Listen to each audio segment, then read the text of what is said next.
Welcome to the Split Screen Gaming Podcast, the occasional weekly podcast where three lifelong friends correspond about video games from the comfort of each other's home. And I'm Holden DePardo, and dancing on the other side of me here is... Chad Michaelitis! Hi, Chad. Hi, Holden. Because we just started talking right now. How the fuck are you? We're doing well. A great game came out today that I want to talk about. Oh my god, what game is that? It's called... Is it Black Hole on Switch? Is there a game called Black Hole that came out on Switch today? Uh-huh. That's too funny because that's not the game I've been playing. You know what else there is? There's a game called Black Hole: The Complete Collection that came out on PS4. They're different games, completely unrelated. They're different games. It's not Both like... came out today. I heard Wow, that on the that's Kind of Funny Games Daily show thing. That's right. We don't talk about other people in this podcast, Chad. How offensive. We don't fight on this podcast. No, I played Monster Hunter Light Edition, otherwise known as Shadow of the Colossus. See what I did there?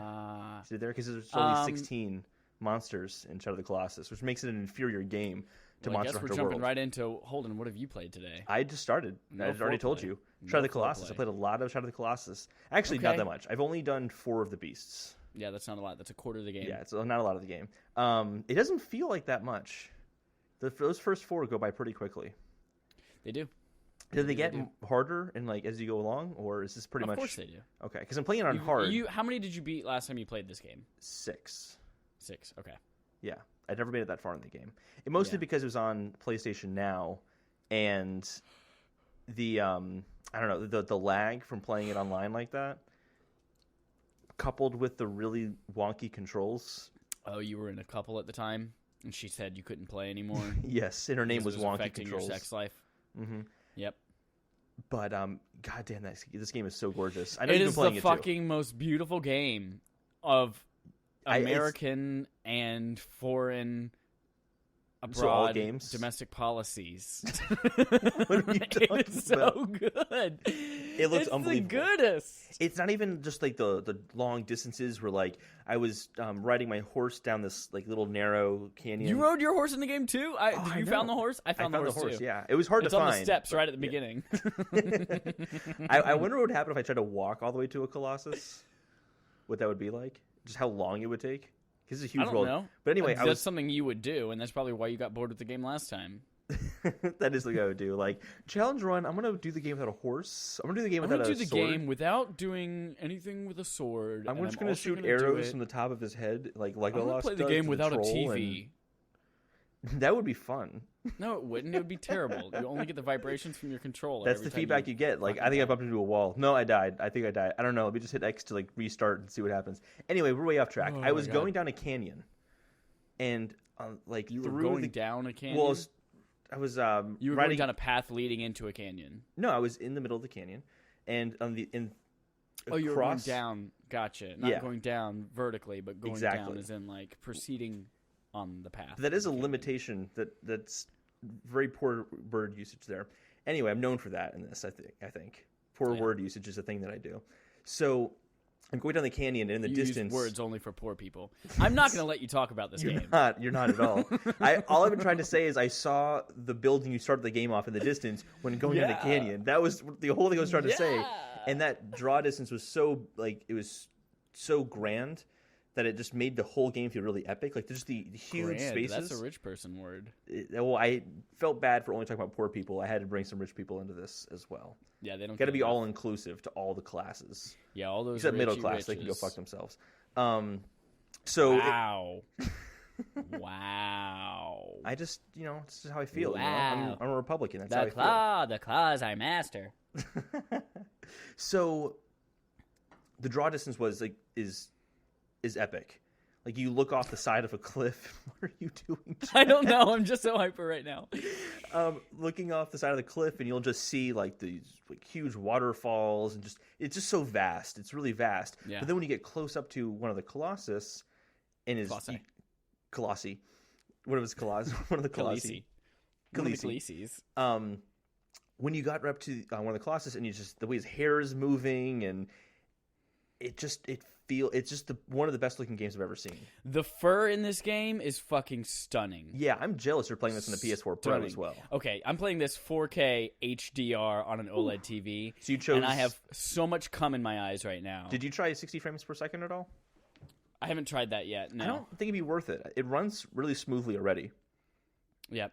60 frames a second. So yeah, you have the option on the Pro of 4K 30 or 1080p 60. Mm-hmm. But this game is just like so beautiful. It's the best looking game on PlayStation. Yeah, it is. Shout out to Blue Point. Fucking taking everybody else's shit and making it better for a new age. I just wish they updated the controls a little bit more. I know they did, but it still feels You very know what's loose. weird?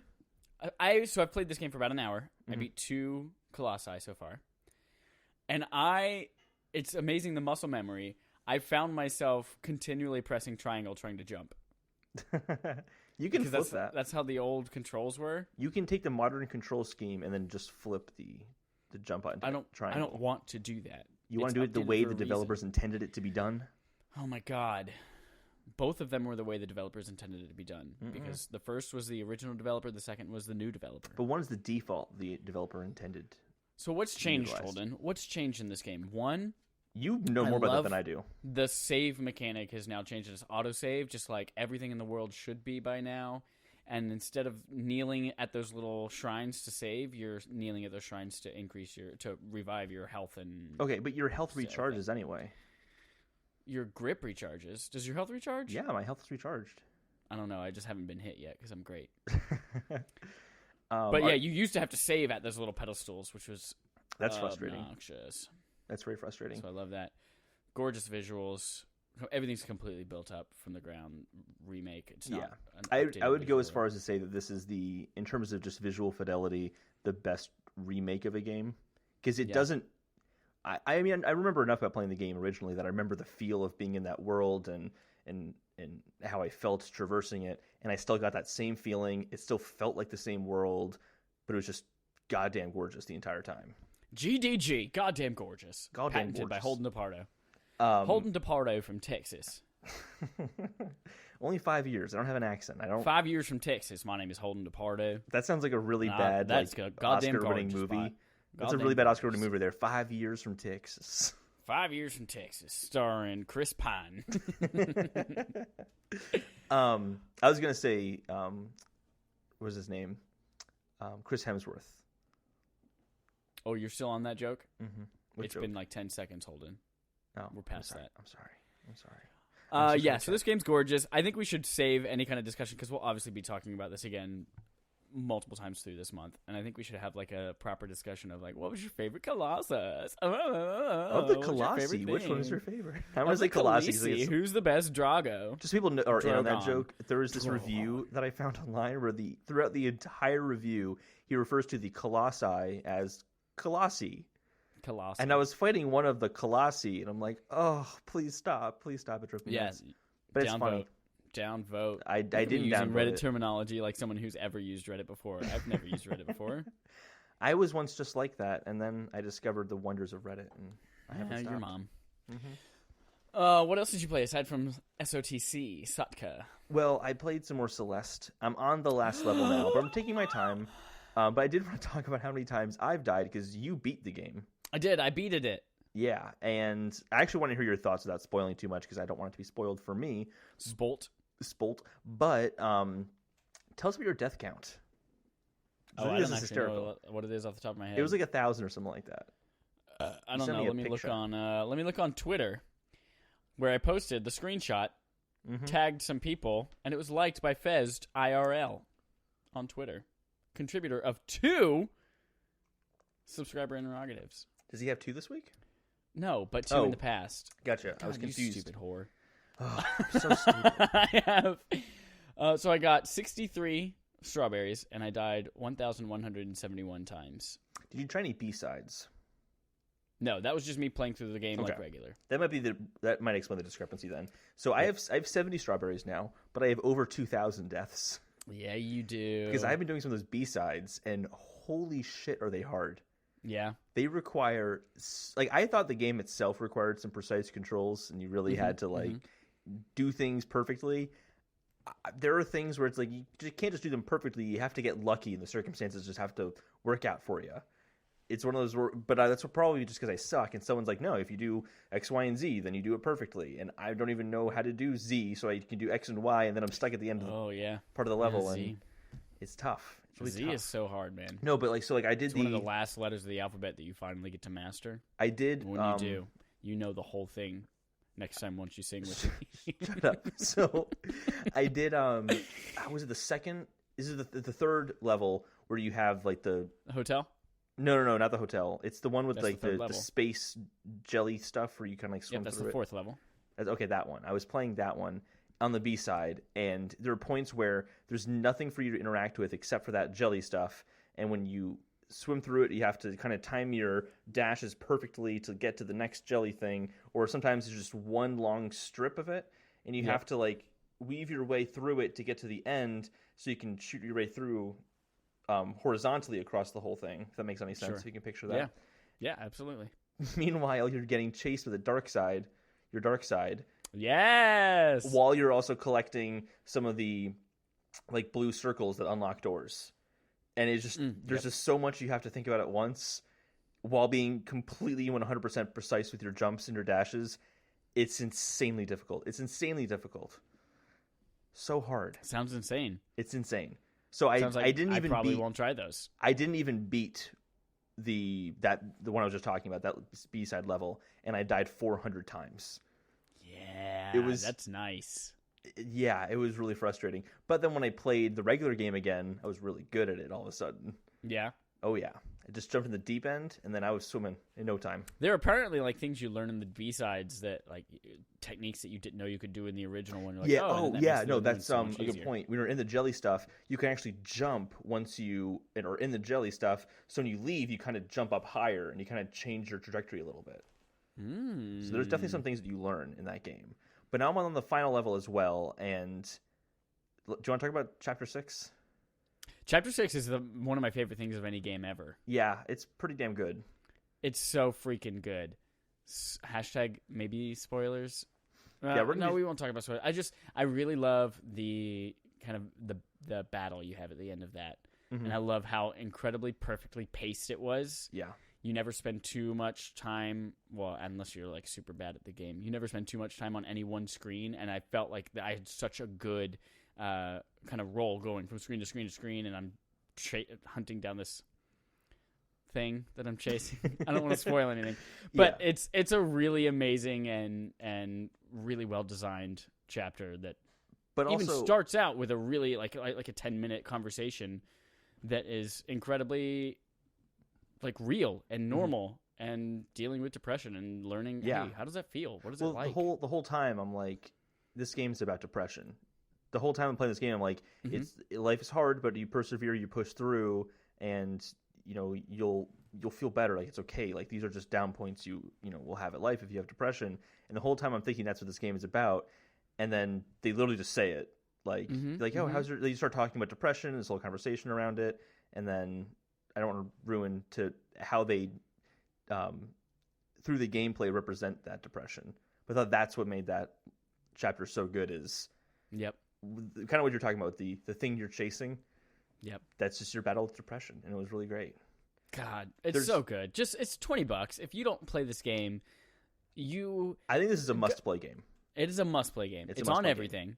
Yeah. If you don't have the money to like go grab your parents' cell phone, sell it on Craigslist, get $20, go buy yourself a $20 download card from GameStop, and then buy this game. Go into a store, take something off the shelf, go to the cashier and be like, I need to return this, and then with that money, there you go. You buy Celeste. Skip the middleman. Just hold the cashier up with a gun. Save some time. Don't walk to one side of the store. Just go right to the cashier with a gun you have, and then just rob the place.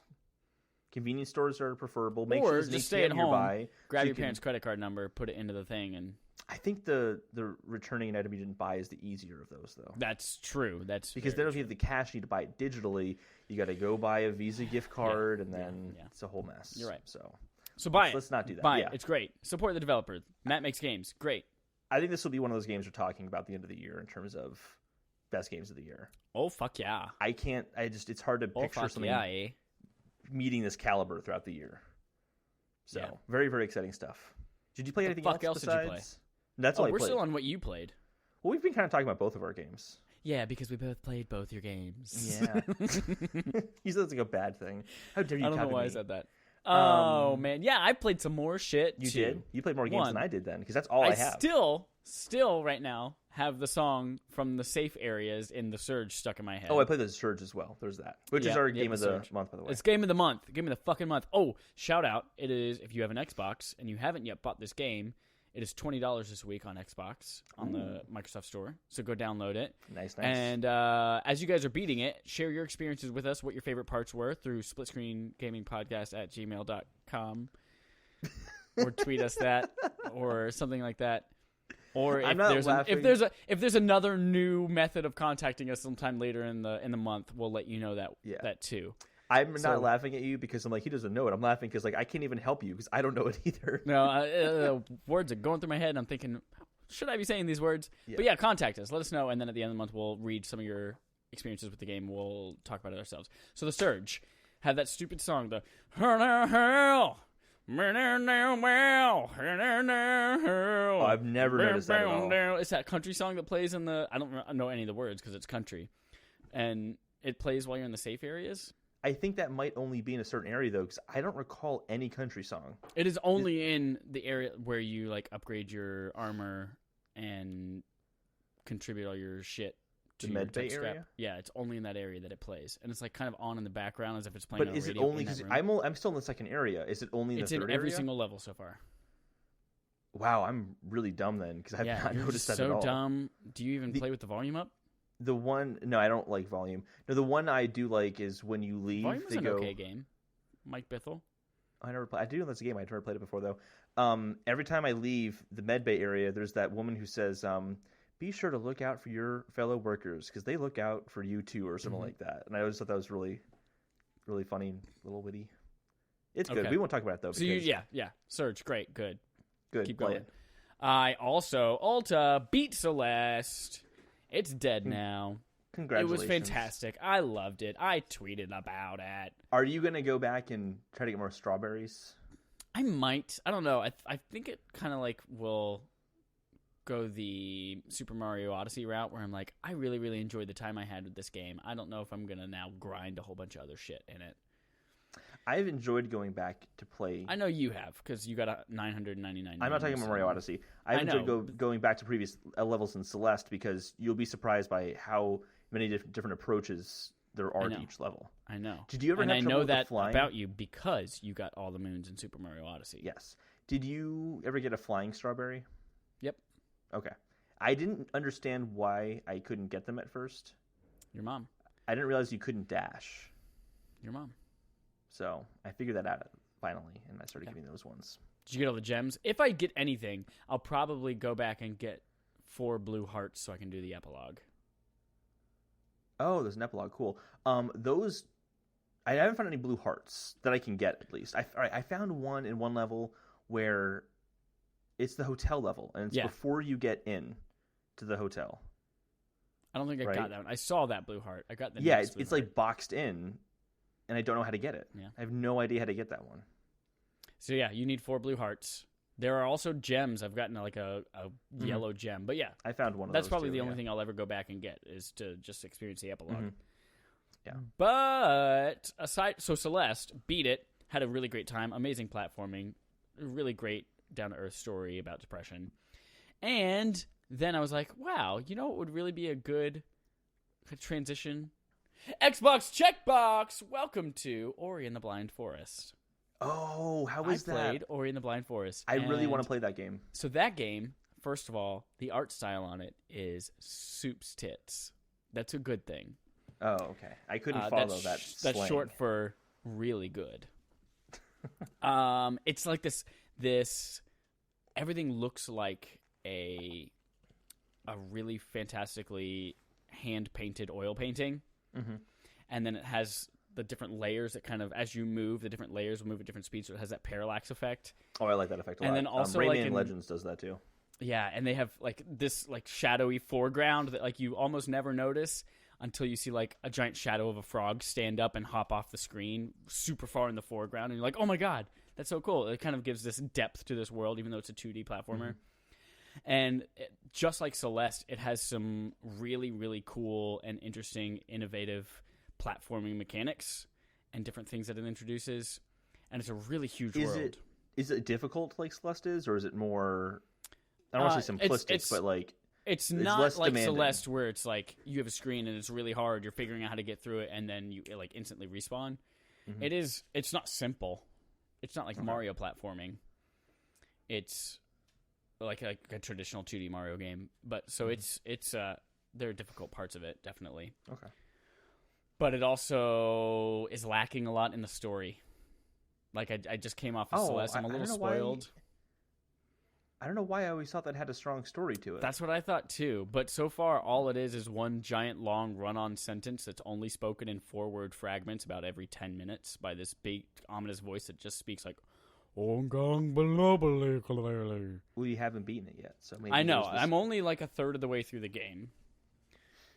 Stories can be tough in 2D platformers, though. Yeah. Like beyond Celeste, I mean, Inside did that really well. Limbo did that really well. I mean, Playdead From all games the buzz, though, I expected something really special and great. But I don't know. Maybe I'm just spoiled by Celeste because it's so fucking amazing. Yeah, it's fucking amazing. To be fair, though, I do know that the prime thing that Ori and the Blind Forest is known for, though, is the art style. Like that's why people love that game. So. Yeah, it's great. Ori 2 coming in the future sometime ever for free on Xbox Game Pass. For Xbox Game Pass. Well, not free, but you know what I mean. You pay for Xbox Game Pass, you get it. Hey. That's all I played. So you played? Okay. Yeah. We actually had a lot in common this week. You know why? Because we're two best friends from each other's homes podcasting. You forgot how that went. I forgot how that went months ago. So, props to you for remembering. Hey, Holden. I don't know. The fuck happened in the world this week? This week? Last month, you mean? What? Are you going to do the review? Or do the review roundup? I told you I didn't look at the note. I came into this completely unprepared. I thought we were going to do news right now, but go to the review roundup. Whatever. So unprofessional, Chad. Woody's Roundup. So every month you can eat for only $3.99. CC's Pizza. Oh, that changed. That did change. Did you know that Woody's Roundup is actually a CC's Pizza? Who knew Toy Story invented CC's? Really? That's So every single month we're going to go and look at kind of 3 highlight games from the previous month. Not 3 games from the Highlights magazine. Like, compare these 2 pictures and find what's different, right? That's all the notes that I have, Chad. Okay. That's good stuff. I guess we are doing content. That then. So there's a rope in the tree. 1 good game, 1 bad game, and then 1 what the fuck game. Like what the fuck were they thinking? This is a strange game that shouldn't work. So the good game. So also it's games we've never played before that we haven't talked about on the podcast. Therefore, we're talking about something new. Because you're kind of getting our perspective for those. So that's kind of like your review. Exactly. So example would be the good game of last month technically was Celeste. It was the best reviewed game of last month. But since we already played that, runner-up was Monster Hunter World. Thank you. Z. No. No. Monster Hunter Worlds. Mm-hmm. Jed and I disagreed on that. I just want to call it Monster Hunter Worlds because it sounds better. But it's World. It is World. Capcom. Well, now you have me doubting it. Is it? Mm-hmm. It is World. That's what I thought. Yeah. I'm always right. Hashtag always right. It got a 91 Metacritic score with 70 total reviews. No negative or mixed. They were all positive. That game, I'm probably... Okay, so I normally get... Spoilers. I am one of those schmucks that has a PlayStation credit card. And I get every month, based on my spend, I get points, like PlayStation rewards points that I use to redeem for PlayStation Network credit. So you get a free game eventually. So every month I usually get like 20-ish bucks. And I think I'm going to, as soon as I get that at the end of the week, buy Monster Hunter World. The thing is for me is that, in looking at the reviews and all that, it's a much more refined... It's streamlined without taking away what made Monster Hunter special. Yeah, and you can take the Watcher from Horizon Zero Dawn and have that be your cat instead. So that's really why I'm playing it, because I don't like cats. That's why, you like Horizon Zero Dawn or Mega Man. So they've said this is the best entry point for anyone coming to Monster Hunter for the first time. If you ask Travis, it's every entry point is the best entry point. Well, it's pretty much what I was going to say is that I heard Monster Hunter Ultimate 3 was the best entry point. Now it's 4 apparently. Now it's this one. So I played Monster Hunter 3, and I'm like, I just don't get this. Like, I don't want to chase this one monster around, like, fight him for a while, and then he runs off, and I got to chase him somewhere else and fight him again, and I never know if I'm killing him and from hurting him the right way. Yep. And that's kind of where there have been some enhancements. So like now when you attack a monster, you get hit points. You can actually see how much damage you've done, and the color of the number will change just to let you know, hey, that was effective, or this part of the monster isn't very vulnerable, so you should go for the head instead. Don't go for the tail, as an example. What I like is that they also don't have a health bar. You just kind of visually see, oh, he's starting to writhe in pain now, or he's like puking up sickness. And it makes it realistic, but for me that makes it frustrating because I'm like, I don't have any gauge of how well I'm doing, and it seems they've fixed some of that stuff, but it's still very vague. But a lot of the additions have been kind of added to make sure that it's less vague than it was. But the critics are still saying there are some parts that are still too vague for newcomers, even though it's the best entry point for newcomers. There's a lot of kind of contradictory statements that are happening that are pretty funny. But one that I think is a big deal just from outside perspective, I can see how this would be a big addition. There are tons of Wikipedia or wikis on Monster Hunter, and like this type of beast is best handled by attacking his face, and this is the rewards you get for it. That's all now baked into the game itself. So you can kind of go to this compendium for the game, and it shows you this like rudimentary drawing of the monster and kind of shows you what parts are vulnerable, what works well against it. So it sounds like they're doing a lot to make sure it's more approachable. But again, like when you're hitting the monsters, you're not getting as much feedback as you would like in, say, like any other game where there's a health bar, as an example, just like you could blah, just like you mentioned. But yeah, I mean, the reviews are overwhelmingly positive, overwhelmingly positive, and it compels me to want to play it. But then I remembered I didn't really like Monster Hunter 3. But then this is the best one for newcomers, so like this should be the one that I start with. I'm like, no, I'm not doing it. Well, if you get it, I'll get it, and then we can play together. You already said you're going to get it. Shut up. Get it too. Can you play online together like that? I didn't know that. Yes, you can. You can play with up to 4 people online. Oh, that's right. Yeah. You dumb bitch. So that's pretty much the consensus. It's a really good game. You should buy it. You get it, Capcom, for once in your life. So now we go to a bad game. Okay, tell me about I'm sorry to say this, but it was The Impatient. I heard that soup's boring. Yeah, so I do have a really funny 2 reviewers who said like the complete opposite statement that I thought was really funny. The Impatient got a 60 Metacritic, so not terrible, but like bad. With 45 reviews, 3 negative, 37 mixed, and 5 positive. So that's a lot of people have mixed feelings about it. But here are the two comments from reviewers I thought were really funny. Cubed3, which is a website apparently, called it one of the most disappointing games ever made, which is really bold. And then GameSpew thinks that the game is the most rewarding horror adventure to be had on the PSVR to date. Those sound like the most reputable sources. GameSpew. GameSpew. Right. But I just saw those 2 statements and I'm like, that's hysterical. Like they couldn't contrast even more heavily. But I was thinking on that comment of it's the best horror adventure to date on the PSVR. Did they not play Resident Evil 7? Yeah, really. That game was absolutely incredible. Well, maybe they're thinking like adventure game as in like, you know, the old point and click, like no combat. It's I guess Broken Age, that kind of stuff. Grim Fandango, boring shit. Yeah, boring shit. So broken. Do you say Broken Age? Yeah. It's a horror. It's totally a horror adventure game. No, I was saying it's an adventure game. Like no, Grim you said it was a horror game. Adventure game. No, I was saying adventure. I just putting words in your mouth because it's really funny. I'm going to put my fist in your mouth from across the country. So this is the same guy at Supermassive Games who made Until Dawn, and this is a prequel to Until Dawn, and it kind of sets up some of the story, which I didn't really feel like I needed that. I kind of got everything I needed from Until Dawn, but that's just me personally. And the biggest flaw with this is pretty much controls and pacing. Yeah. Everyone has basically said it starts off super strong. It's about a 3-hour experience.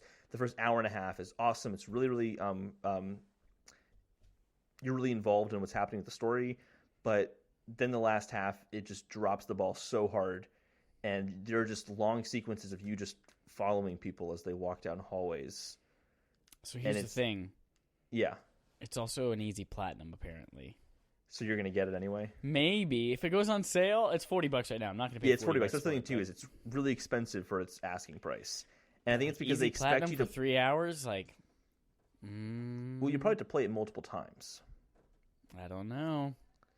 So, well, because there's multiple endings you can get. And yeah, apparently but the endings aren't that much different. You don't know if those are tied to trophies. Shut up. And the controls are apparently awkward.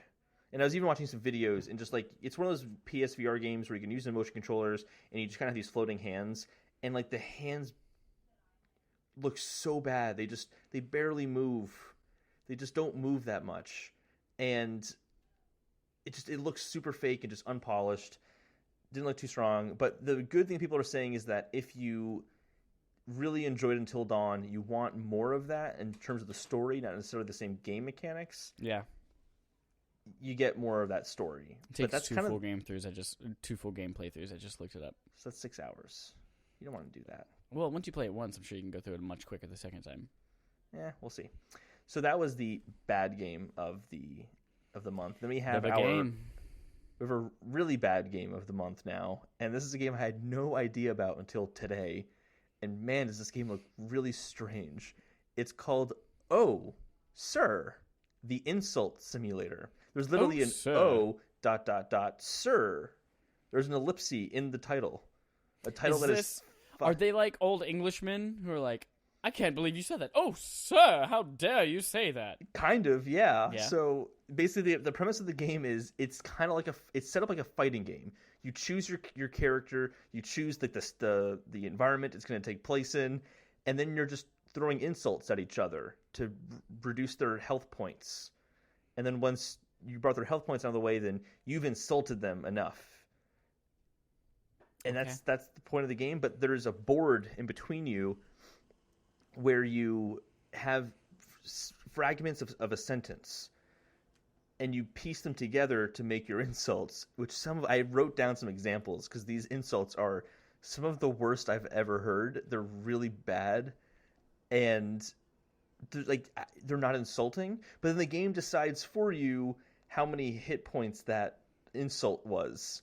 So it's really arbitrary in terms of how it works. I didn't quite understand it, and I watched about 40 minutes of gameplay of how it decides beyond like how long it is. Wait, did you just say you watched 40 minutes of gameplay of this game? 40 minutes of gameplay of this game, What the fuck do you do with your life? I was curious. You watched 40 minutes? Oh my god. I wanted to know. So I picked Make a friend. I picked 40 of the best insults that I saw. And they range from Oh my god! I still can't believe you watched 40 minutes of this thing. Okay. A hamster as defeated by his conversation and doesn't like a frightened schoolboy was one of the insults that the player came up with. It's about a hamster, and the other person was an older man. So I don't even know who that was supposed to be insulting to. It was just very odd. Your cousin's car has never watched Star Wars and will always be alone. Okay, that one was better. Your mother stalked your cousin's car and is deceased, and you know it's true. There you go. There's the Wilmer Valderrama Your Mama show from MTV. And this is my favorite one. Your mother has a steaming romp with all those animals and has not finished puberty. Okay. So you're fighting to get those sentence fragments. So you have your mother is one, and then has a steaming romp is another one. All those animals, and then has not finished puberty. Okay. What did people say about it? So basically, people have said there's one person there's only 5 reviews up. So we got a 48 Metacritic. Sorry, there's 4 reviews. They range from 20 to 80. Okay. And the person who gave it an 80 said that the depth to taking away, there's depth to taking away certain words. So if you took the "and" away from someone, well, then there's depth because then your opponent can't use the "and," thus they can't make their insult longer, which doesn't seem like a lot of depth to me. But the biggest issue of the game is that there are so few options for the dialogue that you see the same things come up over and over and over again in the single match that you were already in. So the time you reach the second match, you basically have already seen all of the insults. So there's really nothing to the game at all. Sounds great. It sounds terrible. But honestly, the concept's not that bad. I think you could do something really funny with that. Maybe if it was an asynchronous iOS game and you're playing against your friends. Yes, that would work very well. Yep. But it just doesn't work with playing against the computer and watching the computer come up with these ridiculous statements that for 40 minutes. For 40 minutes. I was honestly in disbelief at what I was watching. Like, they throw these scenarios at you, and it'll be like, okay, you are in a pet store, and a guy's trying to return a dead dove, so you insult each other. Ooh. It's Job. It's Job. It was Job in the pet store with a dead dove. And what's your return policy? What was I saying? Oh, yeah, so do you not insult each other. I don't know what I was expecting. Dead bird inside. I love that show. I can't wait for it to come back, actually. Yeah, so you are insulting each other to then decide if you can return the dove or not. And that's it. Okay. It's just really strange. It's really strange looking. Good. I'm glad you spent that much of your life on that game. It was important, Chad. It was very important. Sounds like it, yeah. I was just in disbelief. I was in total disbelief. I couldn't keep my eyes off of it. Okay. Yeah. But there are more important things that happened this week that we should probably talk about. Like what? Like what? Let's start off with the Nintendo announcements. Oh, are we going to the news? We're going to the news, Santa Fe. That's Newsies. Christian Bale. So basically, Nintendo showed off their sales reports for the Nintendo Switch, and they were stellar. This is the only time I really want to talk about the Switch sales, because now it's this legitimate. Is the only time I want to talk about the Switch sales, even though we talk about it literally every week. Well, we joke about it every week, but it's always like some stupid news story about how it's selling better in France with people who are 15 and up, or some stupid demographic they come up with. Yep. But this time it feels more legitimate because it's actually Nintendo coming out and saying, this is how many we actually sold. It just feels like it means more. They sold, was it 14.86 million consoles by the end of December. Snaps. Really, really good. So it outsold the Wii U already, which we've already heard about, but now I feel like it's official. Yep. So that's fantastic. That's great news. And the amount of copies of games they sold along with it, too. Yeah, the attach rate is really insane. Yeah. Even Splatoon 2 got about over 4 million in sales. That's crazy. That's just silly. It's not, and the game is silly. So that was really great. They have Nintendo's printing money. Profits are up 261%. I do have an issue with that headline, only because, of course, they're up. It's not because the Switch sold so well. It's because they sold nothing the previous year. That's very true. So it's kind of a misleading statistic, but it's still a big deal. What did they come out with the year before the Switch came out? Was it just like Star Fox? Was that it? It was Star Fox. They had that's right. They had the Animal Crossing Amiibo Festival. That's right, with the cards. Yeah, they had was Mario Tennis on Wii U that year or the year before? They released a very mediocre Mario Tennis game. Vitality sensor? No, they never released that. No. I wanted them to, actually. So that's big news. Nintendo's finally kind of shown off the legitimate numbers, and we'll talk more about the Switch because we're going to do like a year in review for the Switch coming up pretty soon. So we'll get more in depth of that stuff there. But that was something I thought it was worthwhile to bring up. Do you want to go online? Because you can in September of 2018. That's this year. Ooh, ooh. Yeah, that's the Switch Online service. Basically, by them announcing that now, it means we won't hear anything about this until E3. Oh, right, yeah. Yeah, this was supposed to launch last fall. You can play online for free now. What do you think is going to come with it? Because they can't just launch an online service and they're like, hey, by the way, with this online service, you can now pay to play Mario Kart and Splatoon a year and a half later. I don't know. And it's tough to predict because they could either go, it's just like PlayStation Plus or Xbox Live. Yeah. It could be just standard fare. But I don't see them doing that.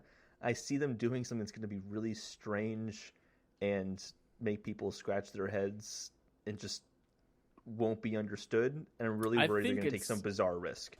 I think it's going to launch. There are rumors out there. They're like, oh, this is going to launch with Smash, and Smash is going to be the title. I saw that, yeah. I think it's more going to be about, this is going to launch with whatever their virtual console solution is. Whether that's, Netflix for games, or whether it's, I don't know. But whatever their virtual console solution, I think it's going to launch as much as I want to agree with you, because I think that makes a lot of sense, this is only going to be $20 a year. Yeah. So they're doing, a Netflix where you're getting for access games to Balloon Fight for a month. Yeah, like that's what it's going to be. So I would not get your hopes up. No, they've already said balloon fight. Mm-hmm. So everyone remembers and cherishes playing their favorite NES game, Balloon Fight. Balloon Fight. There was no other games on NES worth talking about other than Balloon Fight. That's what you should expect. Is it's going to have one game a month that you can play, and then maybe they'll have a separate Netflix-like service for games. But honestly, I don't see that because would you spend $10 a month on Nintendo stuff? Absolutely. Would you rebuy every single virtual console game again? Enough people will do that they'll make more money doing it that way. They'll do it that way. Yeah. So they'll do we'll it. See. That Smash rumor is ridiculous, though. It's purely based off of, well, they have to release it with an online game. Smash Bros is an online game. I like Smash Bros. They're going to release the only Smash thing we Bros haven't heard about. We need a port or we need a new one. To be fair, they're not going to do a port. It's been a while since a Smash game came out. I think it was like, 2014 is when the last Smash game came out? No. 2013? No. 2015. Yeah. 2015 was really that recent? Maybe even 2016. No, definitely not 2016. Definitely not 2016. I'm looking it up right now. Good, you look it up. All I know is that since I played Earthbound, and I have that experience with NES, I'm just like, all I want to do now is play fucking Smash Bros. But all I have it on is my 3DS, and I'm not going to play Smash Bros. On my 3DS. I know, but it's like, that's not how I wanted to live my life. Boom, right again. What was it? September 13th, 2014. Oh, you were wrong. I was right. Because you said 2013 second. I said 2014, 2013. You said 2015, 2016? I didn't lie to you just now. I said you said 2013 second. No. So you lied. I was talking over you and wasn't listening to what you were saying. So, it's going to be, if 2014, minimum of 5 years to make a good Smash game. And that's implying... Minimum of 5 years, because that means that the original Smash, up till that one, was what, 15 years? Well, there's been Smash Melee. That sounds about Smash right. Brawl. Yeah, about 5 years, yeah. Good. So, next year. Sorry, I just had, like, maybe. I was making the joke, like, yeah, right. And then I said 15 years, like, wait, no, that actually sounds right. And I'm like, oh, fuck, I'm old. I'm probably going to die soon. If you die soon, then I'm totally screwed. Oh, shit. Anyway, the point is that Smash launching in September is nonsense. Nonsense. If Metroid Prime 4 is going to come out... That's not coming out this year. No, hear me out. I did not say that. I said if Metroid Prime 4 is coming out after Smash Bros., they wouldn't have mentioned Metroid Prime 4 last year. Yeah, they would have mentioned Smash Bros. Is coming out, and they're making a Smash Bros. Game. Nintendo doesn't do things like people want them to. They do things weird. Metroid is not a system seller. I love that game, but it's not a system seller. Holden, and Smash is a system seller. If they were working on one that was going to come out before Metroid Prime 4, they would have mentioned that beforehand. You know what is a system seller? What? Mario Kart. And that's going to sell more iPhones and Android phones in 2019 than any other iOS game. I am because Mario Kart Tour is coming to mobile in 2019. Well, before March 2019. That's what they said. Yes, which means March 2019. Exactly, or later. Yeah. So I'm pumped, but I'm also really curious what they're going to do with Mario Kart on iPhone. Yeah, what that looks like. Do you pay for extra characters? What does driving look like? They've definitely adopted the... I mean, they've got the motion-based driving for the last couple of generations of Mario Kart now, so... Oh, yeah, I'm not worried about that. It's more like, how are they going to monetize it? Will it be you have to buy gas for your cart for it to run, and they give you a set of free... I don't see them doing that. Or do they do like the real racing model where you can drive 3 races, and then you have to either wait 24 hours for it to recharge, or you can pay to race again? It's tough because the microtransactions in Animal Crossing are actually very fair, but it's also their least profitable mobile game. Yep. And Fire Emblem Heroes, I believe, already has you've run out of opportunities to play, so now you have to buy these crystals or something like that to play. I don't know what I'm talking about, so... Good. You don't take me for that. But I think that's how it works. I could be wrong, though. And I hope they don't do that with Mario Kart. So I don't know. I'm curious, but ultimately, if Mario Kart comes out on iPhone, I'm still going to be playing it on my Switch on the go anyway. Like the Switch version of the games. I don't know if I would play it that much. I'm just more intrigued to see how they handle it.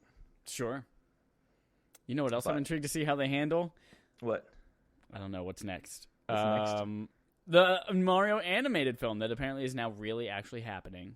Yes, it was rumored, but it has now been officially mentioned. and boy, could I care less. I'm going to definitely see the shit out of this. I'll probably see it, but I'm not like eagerly waiting for it. I'm too worried they're going to fuck it up. They're not going to fuck it up. They could. But they're it's not going to be the 90s Holden, Mario, they give people what they want. They're not weird. Get it? Because I went back on what I said. I got that. That's the joke. Comedy.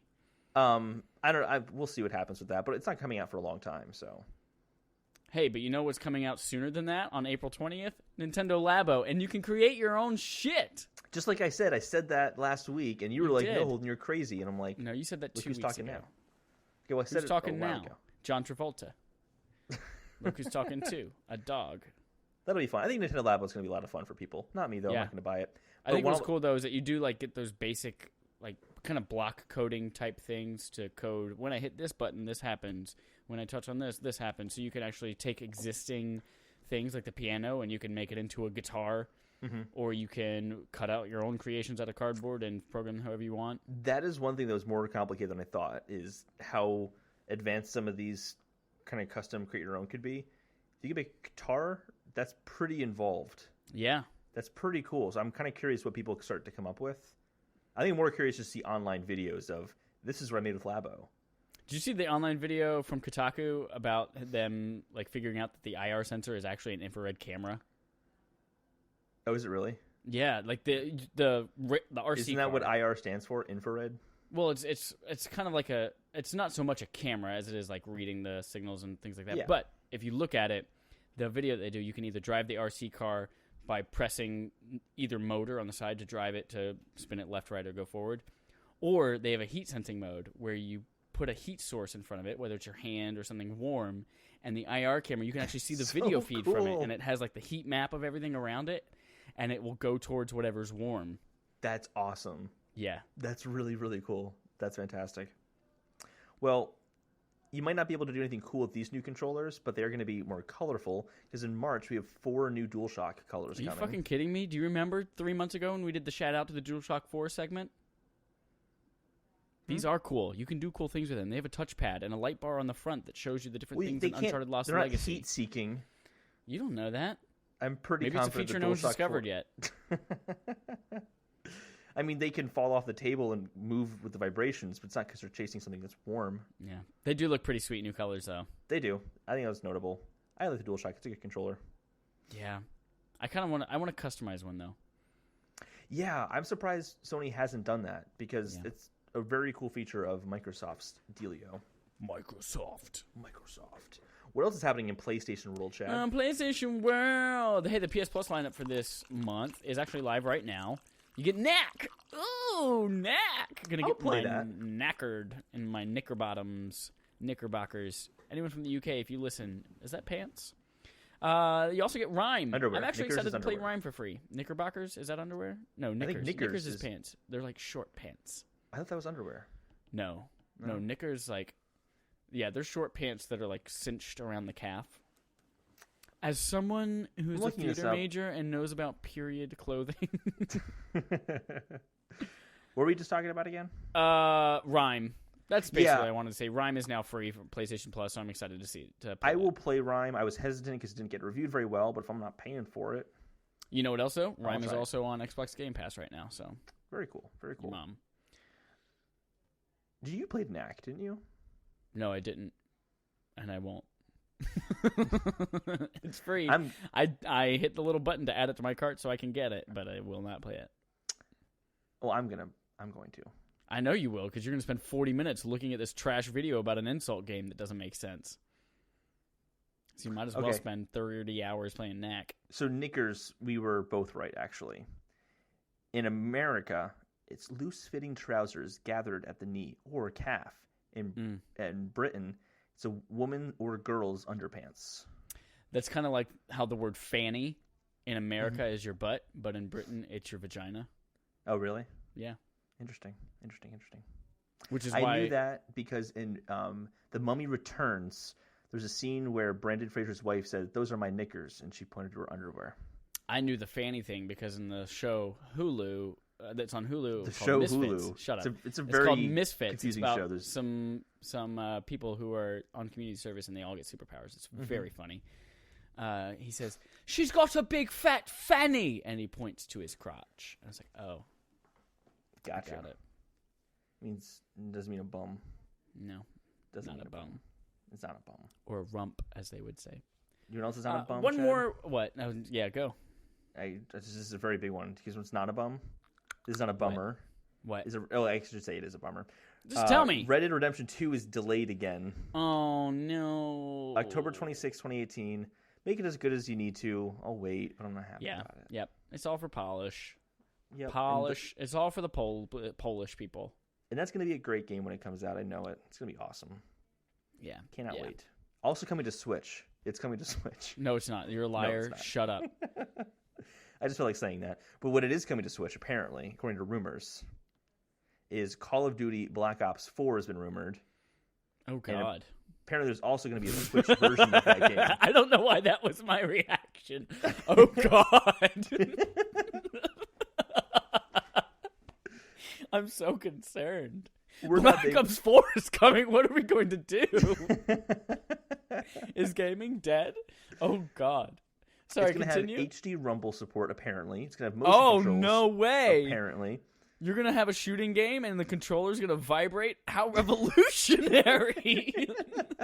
Well, it's not just going to vibrate. They're going to specifically tailor it to HD Rumble. But the only notable thing about this is, first of all, it's rumor. We don't know if it's true or not yet. You can't get over your reaction. Oh, God, Chad. Oh, God. I think I'm just in that, like, I'm about to fall asleep, so I'm getting giggly tired.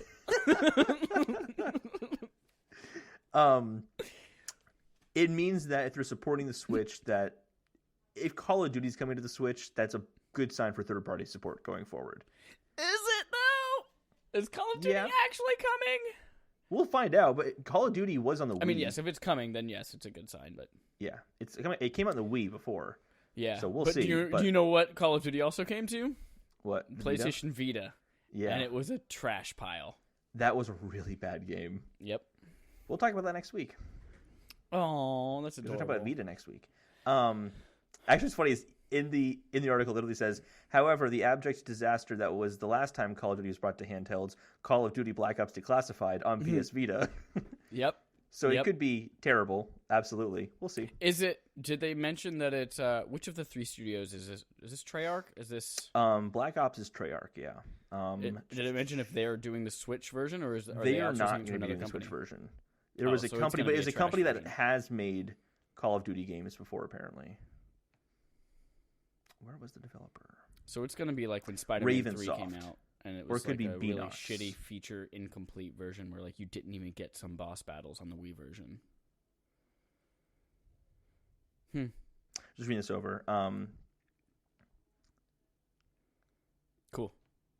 Well, while you're reading that over... No, it just says the developers are either going to be Ravensoft or Beanox, but I don't know anything about those guys. Gotcha. All right, go for it. Oh, man. If you are a PlayStation gamer, you have some upcoming things in a future firmware update that is now live for beta users. PlayStation Update 5.5. I just wanted to point out some cool things because there's some features that have been long requested that are finally coming. One, this one is not specifically mentioned, but it's kind of mentioned. There's a new feature called Playtime Management, and it's a parental control where from your phone you can see, is Johnny playing Shadow of the Colossus too much? I can limit it to a certain amount of time. I can say you can't be playing past 9 o'clock. I wonder if this is a sign that maybe you might be able to see how long you've been playing every single game. I hope that is. That's one of my favorite features of my 3DS and my Switch is knowing how long I've been playing games. I want to know that. You can import custom wallpapers via your USB. There are some library user interface improvements. I just saw one that I'm really excited about. Keep going. So you're about to get to it. You can see everything that you've downloaded to your PS4 as opposed to everything that's associated with your ID. There's a new PlayStation Plus tab, so you can actually see. This is actually a cool one, and I'm glad they're doing this. You can see what you actually own versus what you have for free from PlayStation Plus. That's cool. And that's one thing I've only got a handful of things on my Xbox One, but I already am like, did I buy that, or is that from Game Pass? I don't know. I don't know if I paid for that. Is that going to go away eventually? I don't know. So I'm glad that they have that designation here. The ability to hide apps. That's what I just got excited about. Because I have that Destiny 1 alpha from the June before it launched that's still on my list of shit. Or I have the Playroom app on my PlayStation. Yep. I don't even have a PlayStation camera. I can't even play it. Yep. So now you can hide those fucks. Thank God. You get quick menu enhancements that make it easier to Oh, no, it's talk to only your under the friends. Purchase tab in the library. Right.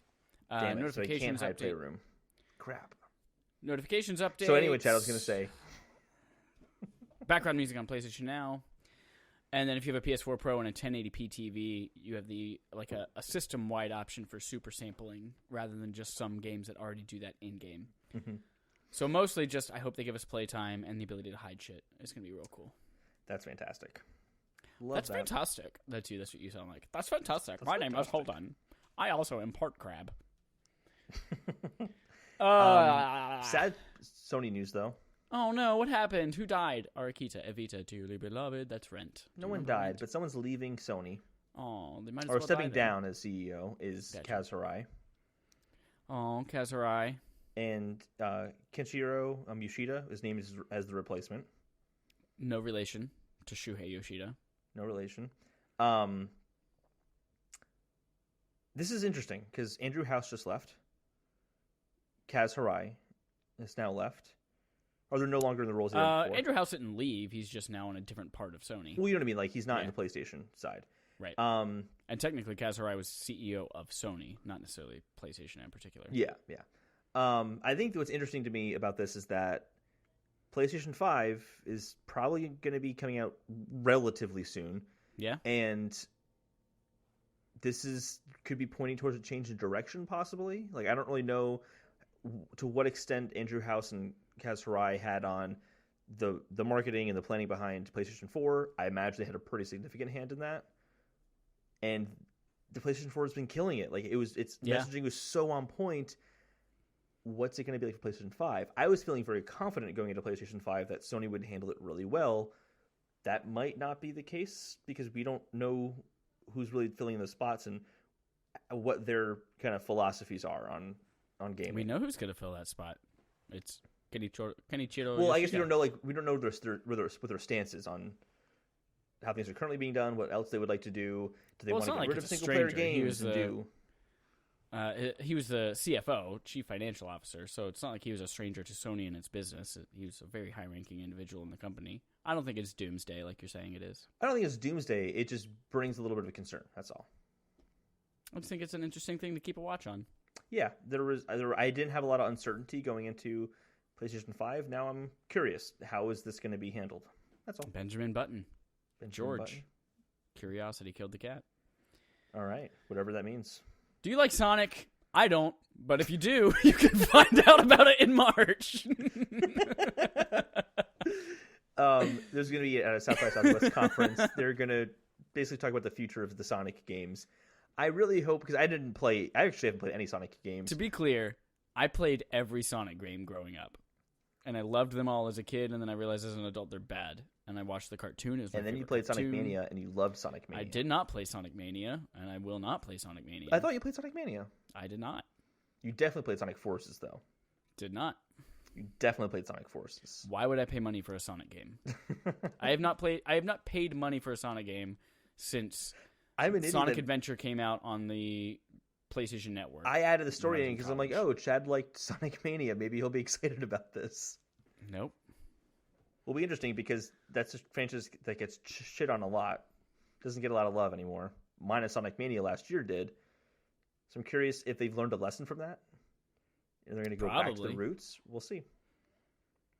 New Crash Bandicoot game rumored for 2019. Go into this. You added this one. Yeah, I did. Of course it is, because the Crash Bandicoot collection sold super well. Whoa. It's called the Crash Bandicoot Insane Trilogy. The Insane Trilogy sold 4K. It sold super well. It did. Sold so well. The whole point of that was, hey, are people still interested in Crash Bandicoot? Maybe we'll make a new game.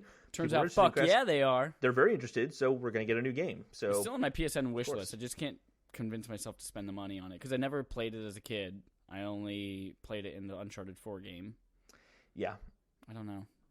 I'm not interested in it either, but it's notable that we could be getting a new Crash game because it's not going to be like the original 3 games that came out in the PlayStation era. They're going to change it up in some way, I'm assuming. Yeah.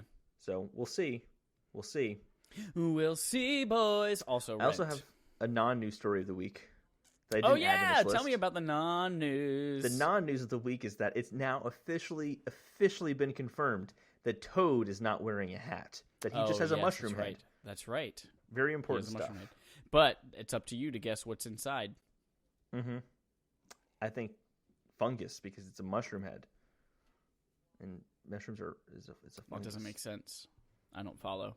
You don't follow? Okay. Probably a brain. Go, follow Gilmore Girls. Please don't ever do that again. So that's all the news we have for this week. Let's go to our topic. Where you lead, I will follow, I think is the words. I don't know how it is. But I will follow.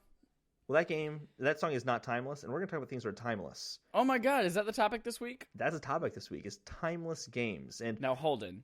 Yeah. You know that I didn't come prepared to this at all, because right before we started, I said, what's the topic this week? And you said timeless games. I was like, cool. I put no thought into that. So why don't you lead with what you mean by timeless games and maybe some examples, and I'll just give color commentary. So I'll kind of give some examples of what games people have considered timeless games. Most of them are old games, but I think we'll shout out the Colossus kind of coming out and being a game that people remember very fondly. I've heard people say that is a timeless game. Like Shadow of the Colossus will go down in history, and I think I wanted to create a distinction between a well-remembered game versus a game that is truly timeless. Because to me, a game that is timeless means in its original state, you could play it in 50 years, and you would get as much enjoyment out of it as you did when you played it 50 years prior. And I don't think that any game can actually do that. Wrong. So you think I'm wrong? Yeah, I think you're wrong. I think it is much easier for mediums like film and television to be timeless because there's no actual interaction. The way we consume them is the same way we've been consuming them for a century. Yeah. But I do believe there are games that are so rudimentary is not the word. So simple that they are something that are completely accessible. There's not really a way you can perfect the platforming of Super Mario World on Super Nintendo more than it already is. And even if you had a more advanced control mechanism or control scheme, I think it already nailed that itself. Okay, so I think Super Mario World is a great example, and I think things from that time and that era. Yeah, and that's an important thing to bring up, because I think that earlier 2D games you could mark as timeless. However, kids played Super Metroid for hours on end when they were kids, and they played the game for months trying to unlock its secrets and figure out how it all worked. And you put that game in front of my 12-year-old brother, and there's no way that he'd react the same way. So that's not a timeless game. It's not a timeless game. But I would even say like Super Mario Bros. Like I played the original Super Mario Bros. And did you play Super Mario Bros. Or Super Mario World? I'm talking about Bros right now. Okay. And that's not timeless. Like I played it, and I can see what the appeal was at the time. Doesn't hold up for me. And I think you're confusing timeless with you don't like that game or you find it boring. It's not that I find it boring, but like the mechanics don't hold up. They don't. What about those mechanics break down or fail whenever you're trying to play that game? They're what not breaking about or it failing. is frustrating or impeding your ability to play it? It's frustrating because when I die and I was in World 8, I have to play the whole game all over again. Like the way that the game saves, as an example, doesn't hold up to today's standards. Super Mario World, that's a really tough one to argue in terms of being timeless. But I think that era, SNES, is really the only era that you could find truly timeless games. Because as soon as you jump into N64 and 3D games, that's where I think it gets really murky. Without giving this any kind of thought whatsoever, I think a good measurement of, or a good standard for determining if a game is timeless really has to come with first us perfecting the controller mechanism, as well as like SNES was all right. We've nailed platforming, we've nailed the system itself and 2D and games, and then we really haven't nailed controlling in a 3D world. Like Halo made huge improvements for first-person shooters on Xbox, but we really haven't nailed and made comfortable controlling 3D movement in a 3D world until the last few years. I mean, if you Shadow of the Colossus as a point in BioShock where jump for some reason is the triangle button, which makes no sense. But now we've kind of come to a standard of saying, all right, X is your jump button, and that's how it is, and that's what feels most natural. So I think when we master the control mechanism, we can then start to make games with that knowledge that can live forward. I think I definitely see where you're coming from with that. Because even when like Shadow of the Colossus came out, a criticism of the game was it doesn't control as well as I would like it to. And because software is constantly being worked on and perfected and made better, now here we are in 2018. I almost said 2017. Here we are in 2018, and games control a lot better. Like games can have a really tight feel to it. But in 10 years, are we going to look back at what's a game I can think of? What game did you just mention again? Has tight controls? Shadow of the Colossus. Super Mario World. No, you mentioned the 3D game. Maybe I'm just thinking wrong. A game that has really tight 3D controls now might not feel as good as it does in 10 years. And I think that 3D games is a lot harder to create that metric for. Back in, when did Shadow of the Colossus come out? 2004? I don't remember. It was around 2004. It was fine. Like there wasn't like as much to compare it to the quality we have nowadays, so it was considered a timeless game. But it hasn't really aged super well because I remember playing it on originally on the PS2 and being like, these controls are weird. Like this is weird that I have to hold down this button while I climb up. I don't think at the time everyone was like, "Oh my god, this is a perfect." It's not that. I don't have a problem with that. That makes sense to me at least.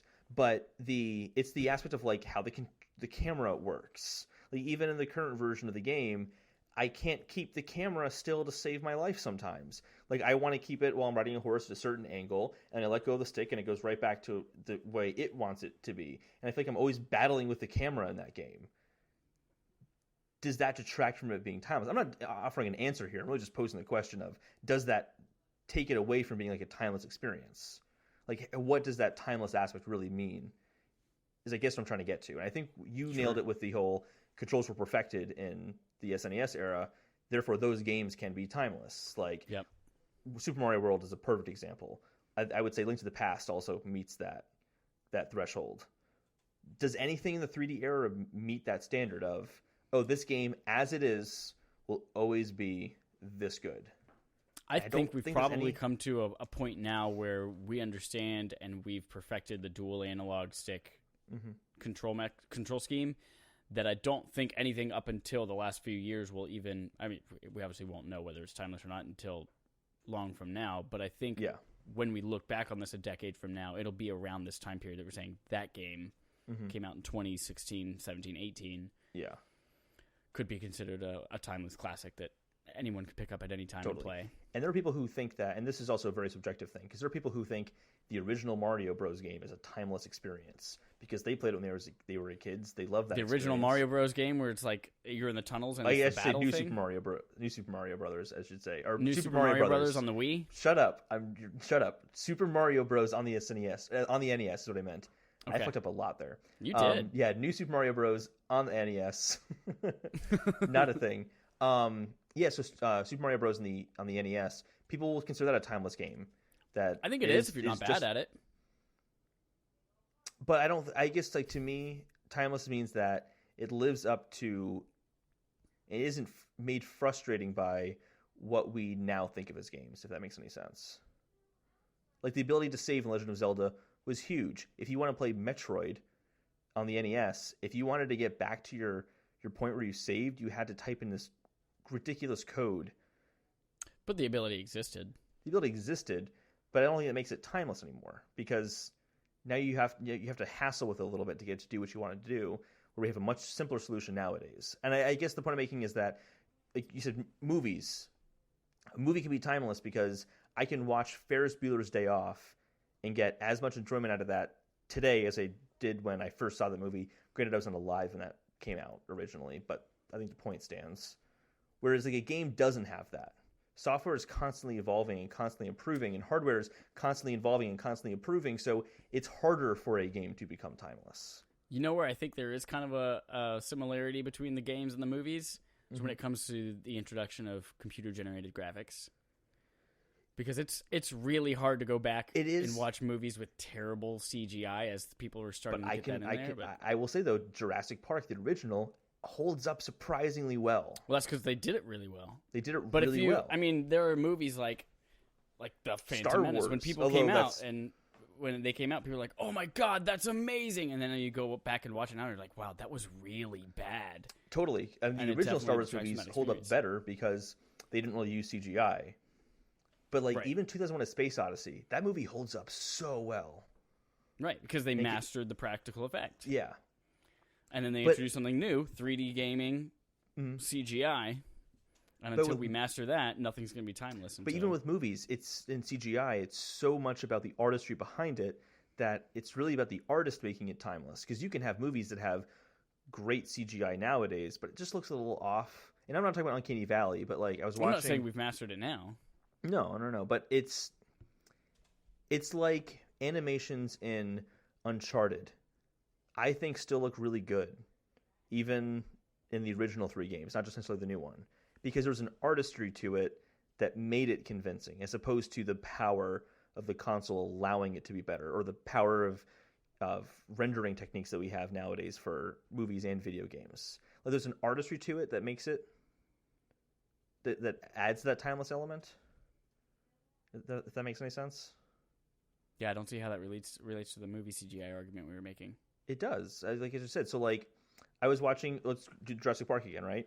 Sure. Though that CGI still holds up pretty well because they handled it well. They coupled it with practical effects. I saw the new trailer for Jurassic World: Fallen Kingdom, and there's this part where the dinosaur is over. I think it was a velociraptor was over this kid's bed, and it didn't look right. And it's because the technique that they were utilizing either wasn't polished enough. The technology's there to do it, but the capability of the person behind it wasn't at a high enough level. Well, sure, that's important too. You can't make something timeless without talent. Yeah, that's what I'm saying. I think the same thing with gaming.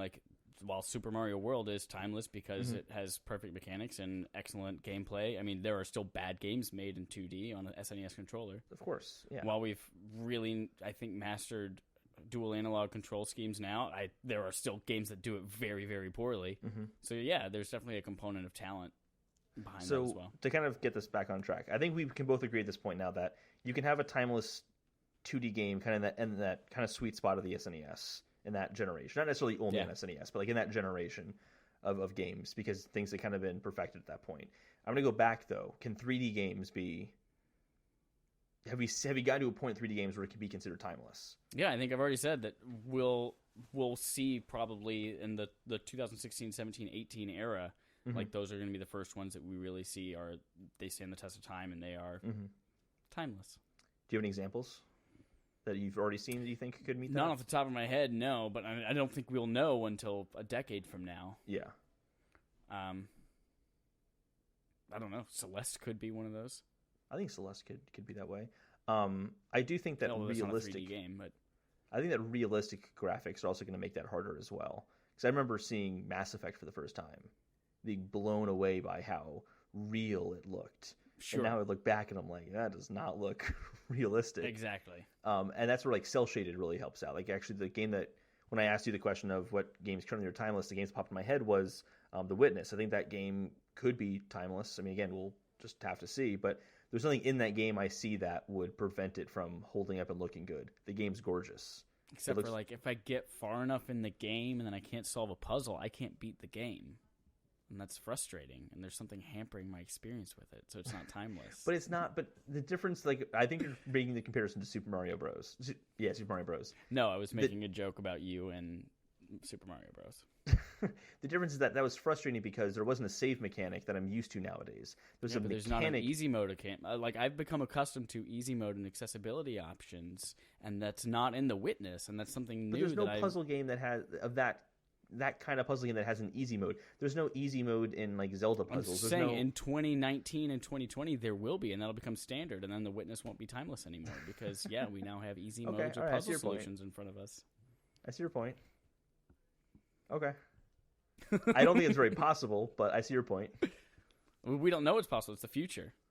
In 2050, they'll have an easy mode where it completes half the puzzle for you. Then you have to figure out the rest of it. I mean, Funky Kong is coming to Donkey Kong Tropical Freeze, and you don't even have to play the game to beat it. The Witness Funky Kong mode included. All right, that's fair. Yeah. Do you have any examples of any timeless games you can think of? No, I told you I put zero thought into this before today. So even the conversation, nothing's popped up in your head. Other than Super Mario World, no. I would agree that's a timeless game because it's. I think a lot of that Although has to do some with of the fact... the text, if you play the English version, is in English, and maybe 30 years from now, English will be a dead language. So, if you want to take it, like 500 years, probably all the games we're playing now won't be included. But you can still watch Star Wars. One thing, you can still watch Star Wars. I love people say digital won't hold up. You buy digital movies and they'll be gone one day. I'm like, I don't know. I think we'll build off that, and digital will save all this stuff. I do think, going to the whole timeless thing, I do think things like motion controls severely limits how timeless a game can be. I mean, I was thinking about, I would love to play Skyward Sword. In 20 years, the possibility of getting a Wii or Wii U and getting working nunchucks, I'm sure it'd be possible, but it wouldn't be easy. Well, those games are screwed. that's a kind of technology that I think is very much in its infancy. So, like dual analog sticks that were introduced 2 decades ago, we're not going to see anything near what could even be considered timeless for a long time with those. But I do think that eventually, I mean, motion controls are already integrated into every single controller except the Xbox One. Yeah, Xbox One doesn't have any motion DualShock controls. has it, the 6-axis stuff. It has the move controllers. You have Joy-Cons. But you couldn't play, like going back to the motion control thing, that game is coded on the Wii, Skyward Sword, to be used motion controls that work with an IR sensor. There's an IR sensor on the Joy-Con. What I'm saying is that the technology might come out that but the IR kind of sensor, takes that and adapts it to make it more timeless. The IR sensor on the Wii specifically requires the sensor bar as well as the IR remote on the Wiimote itself. The motion control does not work that way on the Switch. It has an IR camera, but it's not designed to work in that fashion. You'd have to alter the code of that game to get it to that point again. Right. We have to change something about that game. And I think that there are ways to adapt it in new technologies that don't exist yet, but could be very near in the future that will make that more of a timeless game. This is also the argument for pirating games, because people have taken games when they pirate them and then they alter the code to make it compatible. Like even if you look at like Breath of the Wild has been pirated to such a degree on PC, and they've modded the crap out of it, where you can get like 4K fidelity graphics. And they've really upped everything in that game. You could do that with some of those motion games, but it's going to require effort as opposed to it just working. So I think we can have a lot of games from the Wii era that are lost. Yeah, which would be a shame. And same with like PlayStation Move as well. Yeah, and Kinect. Good luck getting Wonder Book of Spells. Kinect, a lot of Kinect games. Not that there are classic Kinect games. Milo. I forgot about Milo. It was never released, was it? It was just... I don't know. What was the animal one? Zoo? Petopia? Stupid? I don't know. I just know there's that amazing Star Wars dancing game. Definitely. Oh, that was terrible. Well, I think that's a nice little discussion we just had there about timeless games. It was. Yeah. I don't think no consensuses were made, but I think it's kind of... Not really. Well, I think we kind of discovered a couple of things. Yeah, we discovered a couple of things. But I think it's the point is that time is what tells this kind of story. Oh, get it? Like time. Mm-hmm.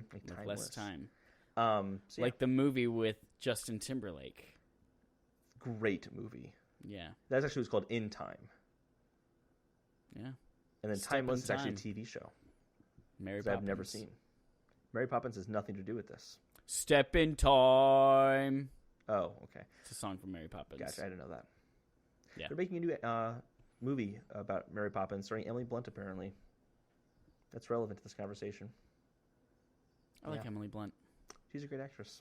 Hey, thank you for listening this week to the Split Screen Gaming Podcast. Remember, The Surge. Go download it. Go buy it. Play it. Send in your experiences with it. We'll read them out on the end of our month here. That'll be on the I'm saying it right now. The 27th will be that episode that we talk about it. February 27th. It's a Tuesday. We're going to try to make Tuesdays a thing. Yes. And next week, what are we talking about, Holden? Talking about the Vita. Kind of the history of the Vita. PlayStation Vita. What went wrong with it. Why I miss it. And why are we talking about Vita? Because it's the 6-year anniversary. 6-year anniversary of Vita. Oh, that's so cute. Depending on which launch date you got yours, because there were actually 2 launch dates. Oh, launch dates. Launch. But we'll talk about that next week and what all that means. Yeah, send us your interrogatives too. We missed you. Yes. Come on, Jerson. Dane's Daniel. Balls. Fez IRL. Send us an interrogative. We appreciate you. All right. Bye, guys. I love you. Bye.